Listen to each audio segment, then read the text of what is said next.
Hello. You wouldn't usually see me on a webcam at the start of a SCUR video or on any video really, apart from like a stream maybe.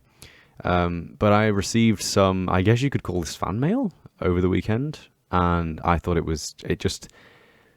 read it out to you. Hey Skaliber, I'm not going to reveal this guy's name, by the way, just for privacy. I don't know how are people weird about that? I don't know. This is all new for me. Hey Skaliber, I'm not super familiar with Reddit layouts for private messaging. I trust this will find you well. If anything, I hope you at least are able to take a read here with no pleasure to reply.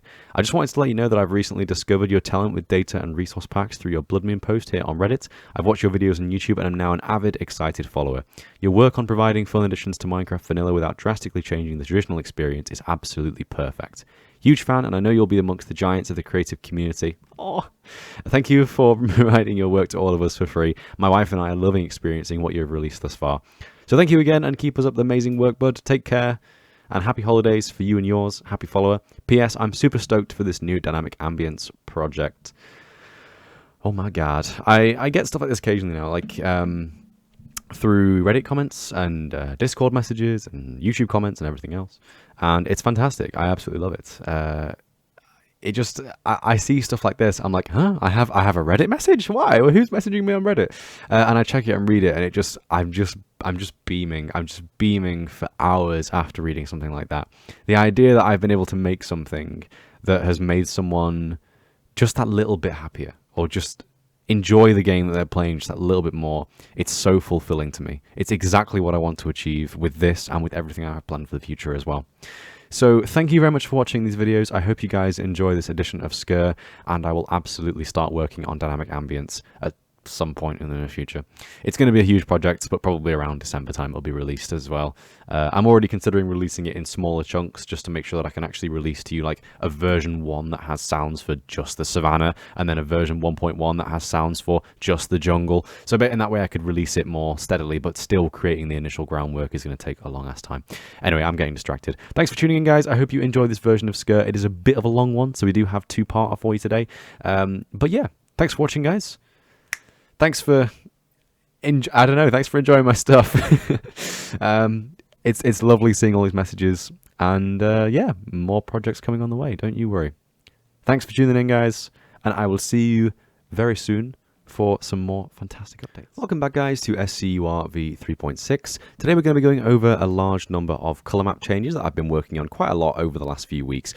This version of SCUR is a huge update. It is going to change the way your world looks in a drastic and quite extreme way. It takes you a while to get used to it, but trust me, when you are used to it, it looks very nice, very clean, very professional, very spicy. All the words that you could possibly think to describe a world that don't really fit describing a world. Trust me, it's those words. So today we're going to be going over a few changes such as trees. Trees are now incredibly varied and have a number of different variations of species and things like that. And a lot of work has gone into this. I'm sure you can see just by that image right now, a lot of work has gone into this. What I've essentially done over the last couple of days is change, well, last week, last week or so, is edit the color maps. I have designed Excel spreadsheets. I have designed different flowcharts of what should be in what biome, whether a sapling should match up to that as well, because all the saplings now have unique variants based on what biome they're in. All the trees, the grass colors, the sky colors, the water colors. I'm not kidding. The sky and water colors are now different per biome. I'm not actually showcasing them here because they're only very, very slight variations, but trust me that they're different. I have gone into a lot of detail with this, and I only have more plans to do more color map changes in the future for blocks like stone and sand and dirt as well, because you can add color maps for those as well. So yeah, if you're wanting to look at some of the more, I don't know, arbitrary changes, then feel free to skip ahead to kind of the midway of the video. I'll probably put a timestamp on screen right now if you do want to skip all this stuff, but for the first 10-15 minutes, I hope, because I always end up going over that, but for the first 10-15 minutes I'm going to be trying to go over all the different color map changes that we now have, as well as some villager changes and some unique biome specific changes as well. So first of all, we can see that all of the saplings now have a new sapling texture. This is a really simple yet uncomfortable change. Like it's taken me a while to get used to how this looks, but now that I'm used to it, I really like the look of all 6 saplings. I think they look fantastic. It's been an issue in the game for the longest time that some fauna can look a bit strange and out of place. For example, all the flowers have bright lime green stems like this. That is something that I'm planning on changing in the future as well, but it's currently out of my skill range, and it's going to take a while to do everything properly, of course, once again. So I will be doing that change in the future. All of the different plants and flowers and stems are going to be different based on biome as well, but for now they are all still a bit lime, so yeah. But as for the saplings here, we obviously only have 6 saplings, and I have changed them all quite simply to fit the biomes and the trees that they produce in each biome. So first of all, we have the oak tree. It's just simply more dull. It just fits the theme of SCUR better now. It's kind of difficult to see it against grass because the texture is so similar to the new plains grass texture. But yeah, you can see it there. It's a very, very simple texture, but it looks much nicer in my opinion. A darker and less saturated stem with darker and less saturated leaves. Who would have thought that SCUR's theme is just depression? Everything's less saturated and darker. But yeah, we now have a new spruce tree. It's actually a varied texture of the new spruce tree. Yeah, I am slowly converting to all the new textures, So this texture for the spruce tree is actually the new one, but just with a few additional bits and a bit of a recoloration. And you can see there it looks a little bit more like a pine tree. And of course, all the pine trees have actually now been changed to pine as opposed to spruce. And that applies to everything. So planks, logs, leaves, sapling, everything. Everything's called pine now as well. We also have birch saplings, as you can see there. And these guys are a little bit different looking. What I did here is I did the same design style for what was done originally in the game. If you don't know, the birch tree was originally designed by taking the oak sapling, rotating it around 180 degrees, or like mirroring it basically, and then just recoloring it. So I did exactly the same thing. I took the original sapling, mirrored it, and then retextured the whole thing to look like a birch tree. And now it looks much more like a birch tree and much nicer in my opinion. We also have the jungle sapling, which is probably the most similar to its previous counterpart. It's just simply more green and more brown, and it sort of merges together as a jungle tree should. The main change here is that I simply went into one of the new jungle biomes in my world, took a screenshot of how everything looked in that biome, and then converted the tree to look like that in sapling form basically as well. The acacia sapling is a combination of the old and new, mostly new sapling, but I've just simply extended out the branches at the top there to give it the more wide arcing leaves, like an acacia tree has, you know, they branch out quite wide at the top. And the dark oak tree is just very simply the new dark oak tree sapling, but just completely recolored as well. So everything looks very different now. I know it's very drastic, some of you might not like this, but trust me, if you get used to it, it's very good. And as you can see here, the potted variants are exactly the same, and they actually look really good in pots, I think, as well. Like, especially the birch tree, it looks really nice potted. So, yeah. So moving on from that, we have all the different species of tree. The original, well, not the original, I mean the pine and birch are unique, but most of the trees can be fit into one of 3 categories. I'll demonstrate this with just oak first of all. So here we have the just basic oak tree that will spawn in like a plains biome, or mountains biome, or ocean biome. You know, there's a few. Obviously the most default look of these trees is the most common one, just the regular green tree. But if we go into something like a taiga biome, where we have all these spruce trees, which, you know, pine trees are known for being like seasonless, as in they don't die and shed all their pine needles, you know, they just live for the entire winter. Yeah, whatever. There's kind of a logic to it, I don't know. But yeah, basically all the trees that you can usually spawn in a regular biome, so dark oak, acacia, jungle, oak trees, they will now look kind of brown and autumnal if they're spawned in a spruce biome, or pine biome, which is what I've renamed it to and probably should be using from this point onwards. Also, every tree will mutate if you put it into a mushroom biome, so we have like purple oak, purple jungle, purple acacia, and purple dark oak as well as purple spruce and purple birch, but we'll get to those ones in just a moment. And as you can see here, if you place a sapling down in the respective biome, it will actually change texture as well. For any of you who don't know, I am actually using World Edit to change the biome, so you can do that and then type / set biome, and that will set the biome to the certain thing. Forge and Optifine are now sort of compatible, so you can have Forge and Optifine installed at the same time if you really want to, which is of course what I do have. So yeah, so you can have all these different coloured trees based on biome, and for your viewing pleasure here, we've got a giant jungle tree with the lovely, lovely purple leaves. I think this looks so odd, but I can really see how this would fit into a mushroom biome very easily. And maybe I'll take some screenshots and upload them on Twitter or Discord or something of all the trees in different biomes. But I'm sure you guys can download the pack and go check it out for yourself anyway. But yeah, as you can see here, all the saplings do change color when they're in different biomes. So we have autumnal jungle and mutated jungle. We have mutated dark oak and autumnal dark oak, and the same for acacia, same for jungle, and the same for oak trees as well. So 3 new species of all of these 4 types of trees. But for pine and birch, it's very, very different. It's a very different story. Pine and birch are now incredibly varied. You can just get an idea of how varied they are by looking over there. So if we look down here, you can see we have the standard oak tree. It's just, you know, the normal oak tree that you spawn in oak tree. Did I say oak? The normal pine tree that you spawn in a plains biome. And then we have the light pine tree, which spawns in desert biomes. Frosted, which spawns in things like mountains and kind of cold regions like, I don't know, like flower forests? I think frosted spawns in flower forest, yeah, but there's a few different biomes. Blue that spawns in snowy biomes like the snowy tundra, snowy taiga hills, snowy mountains, that kind of thing. You'll get the blue pine, which is that beautiful bastard over there. We also have dark pine, which spawns on mountain edge. We have redwood, which spawns in giant tree taiga biomes. And of course, we have the mutated variant, which spawns in mushroom biomes as well. So yeah, there's quite a few different variants for pine, and it goes even further than that. So obviously right here we have the default one. This right here is the light one that will spawn in desert biomes, for example. This is the frosted one that will spawn in mountains and other kind of slightly cold regions. They're all extremely biome specific, so I can actually have a list of what biomes each of these spawn in. Maybe I'll put it in the description, but it's quite a hefty list. Like, I think the light tree, the light spruce, the light pine actually spawns in more biomes than the regular pine. So it's kind of, it's more like this is a default one, really, because there just happens to be more of it than the default one. But of course, with players usually living in things like plains biomes, it will more often look like this than this, I guess. But yeah, we have the dark pine that exclusively spawns on mountain edge, and I think gravelly mountain edge, something modified gravel, something. Basically, this one here, the dark spruce, is the rarest one. It only spawns in 2 biomes, but you will see it at the edge of like mountains and stuff like that, and it looks really nice. So just imagine you're in a mountains biome and these are the 2 that you see. You can see the grass is actually the same color because these are both mountain biomes. So we've got regular mountains and mountain edge. So if you're in a mountains biome and it has the variation of regular mountain and mountain edge, you will see these trees and these trees right up against each other, and the comparison looks fantastic. It's worth noting, by the way, I'm actually playing right now with biome blend off. If I was to turn it on, you can see all of this pretty much disappears because, you know, there's not enough mycelium biome here to actually, you know, change the tree colors, unfortunately, because it is using color maps and not block changes. I could make it so that the block changes were more, you know, sudden, but then it wouldn't look as nice in proper worlds. So we'll see an example of that hopefully later in this video as well. So yeah, and of course we have the mutated pine, which is just a more vibrant purple than the regular mutated trees. I wanted to make these a little bit different with birch and pine because otherwise they might as well just be exactly the same as the default ones.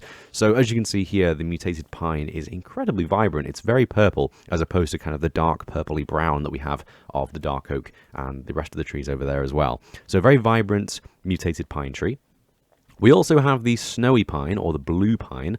You know, I actually did some research for this. Like all the different tree species that we have for birch and pine, they are kind of existing species. Like, obviously, dark and light aren't really species of pine, but like frosted pine is a thing, and blue pine is a thing, and redwood trees are obviously a thing. I'm sure everyone knows what a redwood tree is. They're like the most famous tree of all time.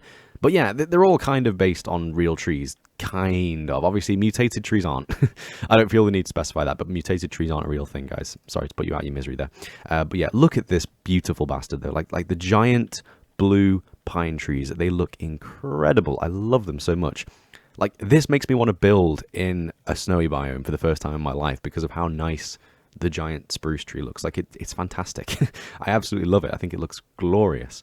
And yeah, one other thing you may have noticed as well with these redwood trees and the blue pine trees is the logs are actually slightly different.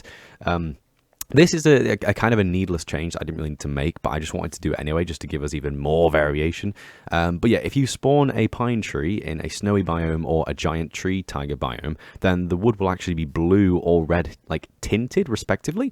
So this is the standard pine tree, as you can see here. It's just sort of the regular pine color, but if we spawn it in a snowy tundra biome or a giant tree taiga biome respectively, then it will have this sort of like gray blue tint and this kind of saturated warm red tint. And again, it just really contributes to the feel of the tree. Like, this looks like such a completely different species of tree because of the more gray log and the more blue leaves. I think it looks absolutely superb. Mix in some snow in there and it looks fantastic. I love this. I love this tree. This is my favorite thing in this entire update. It's fantastic. And yeah, obviously with the redwood trees as well, it's the same story. So we have very bright saturated leaves that are very green, kind of close to the light colored leaves, but just a little bit more saturated and obviously a bit darker as well. But when it comes to the log is very red. So again, if we just put the comparison side by side like that, we have the red oak, why am I saying oak again? The red pine and the standard pine. You can see it's not very obvious. It's very, very subtle. But I wanted to make it very subtle because, of course, if you drop a pine log thing in this biome, it won't be tinted because that's the item form. So if we just have them next to each other like that, as you can see, they are still very close. That's intentional. I wanted to make it so that if you dig these trees up in that biome and they drop the regular pine log, I guess it just sort of looks like they've been thawed out a little bit because they're a little bit crusty with like ice and snow at this point. I don't really know. Maybe that's I don't know. It doesn't really make any sense, but there you go. Anyway, onwards with the birch trees. Birch trees are a staple for having different textures for. I feel like every single person who's ever touched MCPatcher has done a whole range of different birch trees.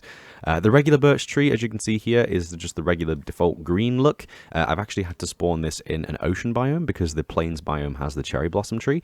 So cherry blossom, cherry blossom birch. Who hasn't done a cherry blossom birch tree? I couldn't resist. And I tried to be as unique as possible with this, having fucking 7 different species of pine tree. But yeah, everyone has done cherry blossom. So here we go. We have cherry blossom tree looking very pretty over there. We have the dark prince, which again is based on a real life species of birch tree. Dark prince is a birch tree that spawns with very, very dark leaves, much like the real life counterpart, which has very dark and very desaturated, sort of like crimson looking leaves. It's a lovely looking tree in real life. Difficult to replicate in game because of course it's cubic. But yeah, it looks nice. So there you go. We also have autumnal birch because of course birch trees aren't evergreen. That was the word I was looking for. Evergreen. Jesus Christ, I stumbled before and I was like, seasonless trees? No, evergreen trees. That's what they're called. They're called evergreen trees. So yeah, obviously birch aren't evergreen. So having them have an autumnal state as well is a really good idea. So once again, over here, we have a taiga biome. So in the same biome that the default for trees will have the sort of brown autumnal kind of look to them there, we'll also have autumnal birch trees which turn yellow in the autumn. And again, this is kind of accurate to real life as well. Like it's a known thing that obviously during the autumn months, oak trees and birch trees will not look both the same with the kind of brown autumnal trees. Birch trees go a lot more lighter and yellow, so this kind of makes sense once again. Finally, we have probably my second favorite tree in the entire update after the blue pine. And again, it's the same biome, snowy tundra, snowy mountains, that kind of thing. Oh, I just did something. There we go. We also have the silver birch tree. And again, this is just a regular birch tree in terms of like the log. There are no custom logs for the birch tree, so sorry about that. But obviously with the leaves here, you can see we have very, very white, almost crystalline, kind of silvery white leaves. And I think they look fantastic. They've still got a little bit of green in there to make them look a little bit more realistic. But otherwise, I think these look fab once again. Like a combination of this tree and this tree makes me want to live in a cold biome. Like, they look fantastic. I love them. And, of course, once again, we have the mutated birch tree. I know you can see them. We're going to get to that in a second. And, of course, we have the mutated birch tree, which will spawn in the mushroom biomes. The last thing to make note of is the fact that I've also changed the birch log.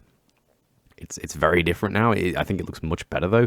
Obviously, the birch log has always been the kind of outlier in terms of building, is that you will often see people build with, like, pine and dark oak and maybe even, like, acacia because of the nice grey tone of it.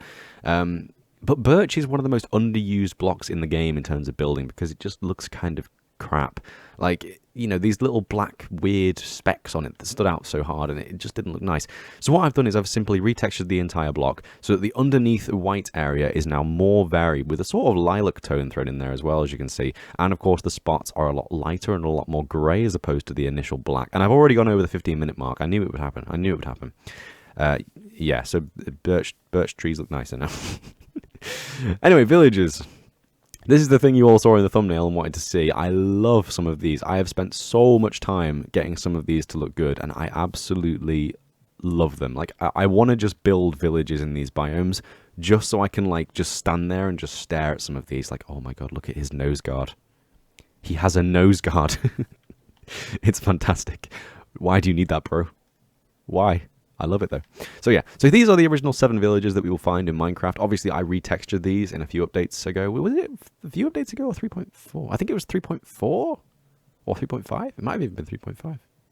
I'm not sure. Anyway, yeah, so we have the default Plains Villager, which now looks a lot more like the traditional old-school Plains Villager, which I love and adore. We have the Desert Villager, which is now a combination of the yellow and purple, as opposed to bright, vibrant orange, vibrant green, and a weird saturated yellow. Like, it just made him look a bit more sensible. Obviously, we have the Taiga biome, the Swamp biome, the Snow biome, Jungle, and Savannah. Now, my logic with this, as I'm sure you guys will have already figured out by now, is that of the 7 original villagers that we have in Minecraft, there are a few inconsistencies. The only villages that you can actually find in world are the plains, desert, taiga, snow, and savannah. The swamp villager and the jungle villager, they actually never spawn naturally. It is impossible to find a swamp villager or a jungle villager naturally. What Mojang have basically done is just given the players the opportunity to, if they want to set up a village in a swamp, there will be a custom swamp texture. If they want to set up a custom village in a jungle, there will be a custom village texture. Now, I really like that because it sort of gives you more of an incentive to build your own village, which is, first of all, one of the most rewarding things to do in Minecraft, in my opinion. And it also gives you an incentive to do it because of this custom unique skin that you'll get as a result of doing it in a specific biome. Like the idea of building like an Endor forest type in the trees village for villager, for the jungle villagers and have the unique texture for them. I love it. I think it's a fantastic idea. I think everyone should do something like that. I've simply taken this idea of having these 2 unique skins and extrapolated it quite a bit. So we have a number of different villages now. Mainly what I tried to do with this was level out the number of different villages that you could find in the world. For example, in terms of the number of biomes, the way it was by default, I think, is that 30 out of the 75 biomes, 30 odd, had the regular default plains villager. About 20 had the desert. I think another 20 had the taiga. And then only 10 had the snow. Only 4 have the savannah. And then, of course, jungle and swamp don't spawn naturally, but only 2 swamp villagers and about 7 jungle ones as well. I probably did the maths. I did the math terribly there. That went to like 110 or something. But you get the idea. Basically, in the original game, it's very unbalanced what skin you will find. You will more often than not just find plains and desert, and then you will rarely get these other 5, and even more rarely get the swamp and the jungle if you choose to build your own village. So I have expanded the roster quite a lot. Here in order of appearance, we have the Dark Oak Villager, who is just a plains villager, but with a much darker skin tone. He also has a hood. There is a chance that he will spawn not wearing the hood, and it's sort of like flipped back and scrumpled up at the top, like a hoodie hood almost. We have the Miner Villager, who spawns in Badlands biomes. My logic here is that, of course, Badlands biomes spawn with a considerable amount of gold in them. So the idea that the miner villager is kind of like mining for gold. I like that. I think that's a good idea. I like it. So if you find, or well, not find, but if you set up a village in a Badlands biome, so any variant of the Badlands biome, sorry, the Mesa biome, it's called the Mesa biome, guys. If you find a variant of villager in a Mesa biome, I keep saying find. If you make a village in a Mesa biome, you will get the miner villager, who looks like he's been digging for gold, basically. So I like that. These guys are also emissive as well. So if I do time set 1800, you can see that the little lamps on their helmets actually glow in the dark. So it's kind of like the Ender villagers do it as well, but we'll get to those in a sec. So the little lamp on his helmet will actually glow in the dark as well. So a little nice feature. So if you happen to build a village in a Badlands biome, you'll get these nice looking villagers with the lamp on their head. They do actually follow the same logic as every other villager in vanilla Minecraft, in that there is a 50-50 chance that they will spawn wearing this helmet or not wearing this helmet. Same thing applies for the Dark Oak villagers and the Flamebreaker villagers, and also to the Lumberjack villagers, but we'll get to those in a second as well. So there we go. So we have Dark Oak villagers, mining villagers. We also have the Kimono villagers. Now, this is one of my favorite ones. I love this idea. Like, I was thinking of doing this for a long time, but if you build a biome in a flower forest or a flower plains, just 2 very rare and very small unique biomes, then you will get these variants of like kimono wearing villages. Now, there are actually 6 colors of kimono. We have this sort of light beige, which is the most common one. We have like a pink and white one. There is a black one, a blue one, purple, and a red and black one as well. So there's 6 different variants of kimono villager that you will be able to get if you start constructing your own village in a flower forest. There is also the Ender villager, who of course will spawn in the end. I wanted to go really outland with this one. He looks completely different. And again, as you saw just a moment ago, his eyes are also emissive to match Enderman's eyes as well. And yet this guy is a complete variation on the original villager. As you can see, he's only wearing this very simple black garb that wraps around him like that. Otherwise, the rest of him is just skin showing the purple, dark, desaturated skin. He's kind of like a combination of an Enderman and a villager, but just with a lot of purple thrown in there as well. And I think it looks really good. I'm actually planning on changing some features of my data packs in the future to maybe spawn villages in the end naturally, using things like end cities. I'm still debating on whether or not to do that though, so we might see that in the future. But for now, if you make your own village in the end, you'll be rewarded with these neat looking end villages. This is the Flamebreaker villager. I love this one. It's clearly referencing Breath of the Wild. There's quite a few references to Breath of the Wild in my data packs and resource packs now. I love that game. It's a fantastic game. And yeah, this, like, look at it, man. It's the Flamebreaker armor. I love it.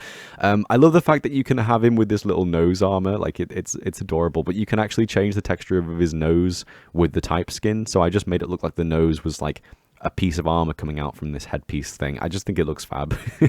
He looks amazing. And of course, as is with the Dark Oak villagers, minor villagers, and of course all the ones that have any sort of headgear, the Flamebreaker villager will occasionally spawn not wearing his helmet. It's a 50-50 chance. So you will occasionally see like villagers who can't stand the heat and need to wear their helmet all the time, and villagers who can sort of stand the heat and can be without their helmet for a bit, I guess. I don't know, it's a weird logic. But yeah, as you might have imagined, these villagers currently spawn in the Nether. If Minecraft ever adds like a volcano biome or anything like that to the overworld, then they will also spawn there as well, I've already figured, and you could make something like a Goron City type scenario. But for now, you will just find the Flamebreaker villagers in. I keep saying find, but for now, you will get Flamebreaker villagers if you decide to set up a Nether village or something similar. Now, this is a bit weird. This is my least favorite one of all the skins. I'm really undecided, but the more I look at it, the more I start to like it a little bit. This is the Ocean Villager. Having just done the Flamebreaker armor, I decided to try and do something that resembled like a Zora armor from Breath of the Wild once again. It doesn't look good. It looks very strange. I kind of made this kind of blue region in the middle and then overlaid the prismarine texture very lightly, and I think that looks good.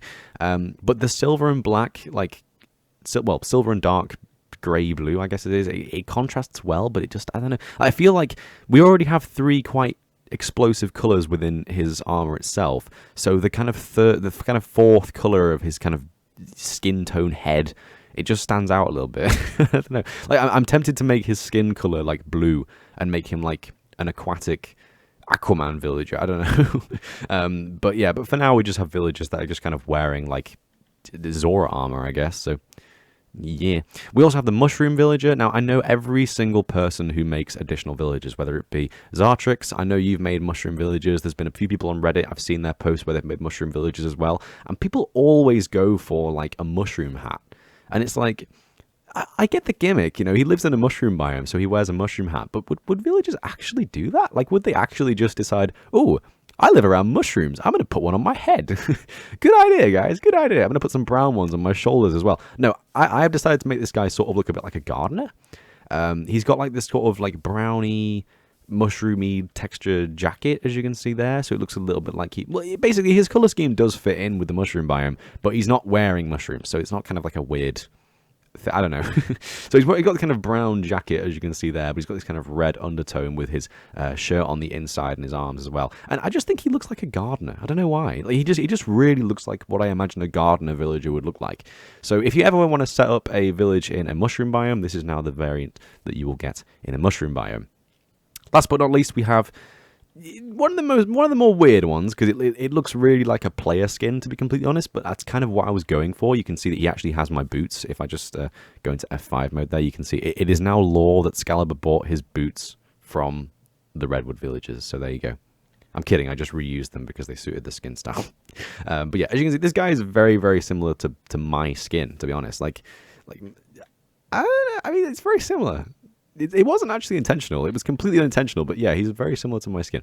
This is the villager that will spawn in Giant Tree Tiger. Not regular tiger, Giant Tree Tiger. So if you happen to make a village in a Giant Tree Tiger biome, then all your villagers will look like lumberjacks. Now, there is a chance that your lumberjacks will go super sexy mode and just take their shirt off and ditch it and just be wearing this kind of like white tank vest underneath as well. And these are the only villagers that are really showing their hands as opposed. Well, I mean, obviously the Ender villager, this is his hands.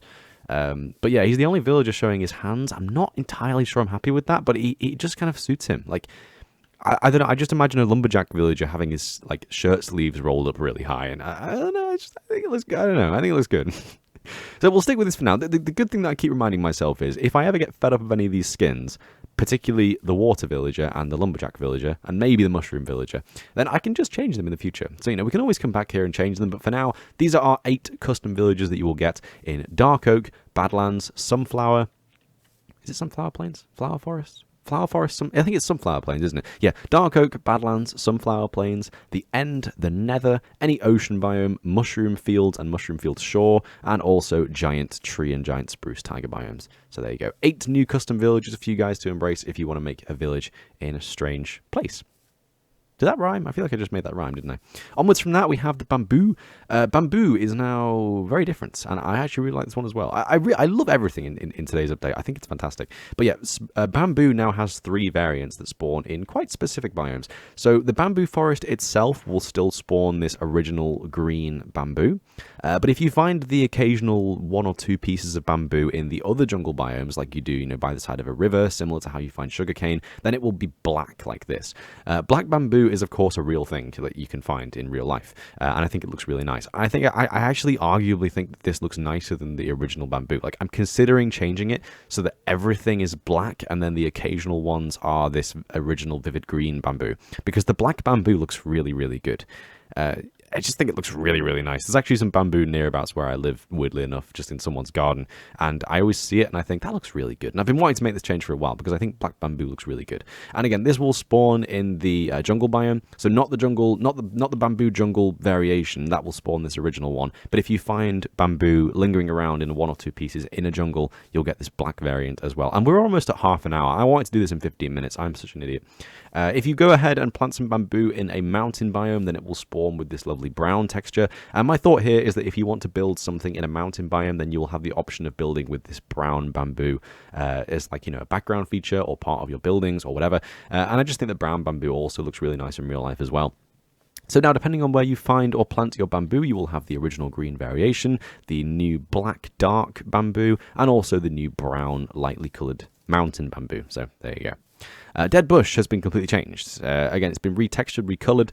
The original dead bush texture, as a lot of you know, is just a 2-tone kind of thing that looks really shit and is clearly just a variation of the oak sapling.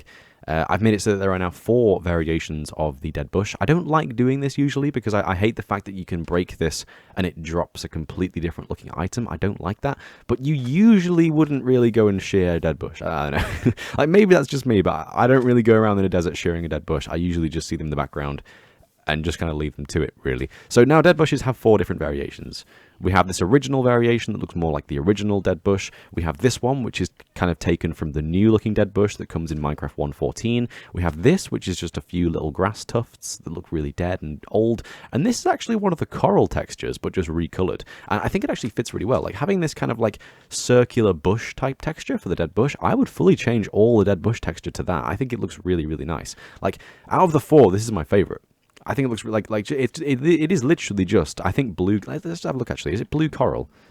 No, it's red coral. Yeah, it's the fire coral. It's literally just fire coral, but just retextured brown. That's all it is. And I just think it looks really good. I think it looks really, really good. Now, finally, for the final color map change that I want to showcase today, we actually have to turn our biome blend back on. I wanted to showcase... Oh, there's not enough of it, is there? Yeah, having the same issue as before. Okay, I'm going to turn it off for now, but you guys can see it in your own time. Maybe I'll just flip to another buffet world in a moment. But yeah, okay, so swamps now look very, very weird. There's a whole range of different colors here, and obviously this is not how I want swamps to look at all.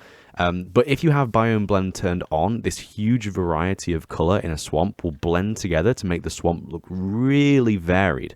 I think it's actually a good idea if we just make a buffet world. Let's go. Swamp, buffet world, creative mode, buffet, and then we can go down. I've been making a lot of buffet worlds recently, trust me. Swamp.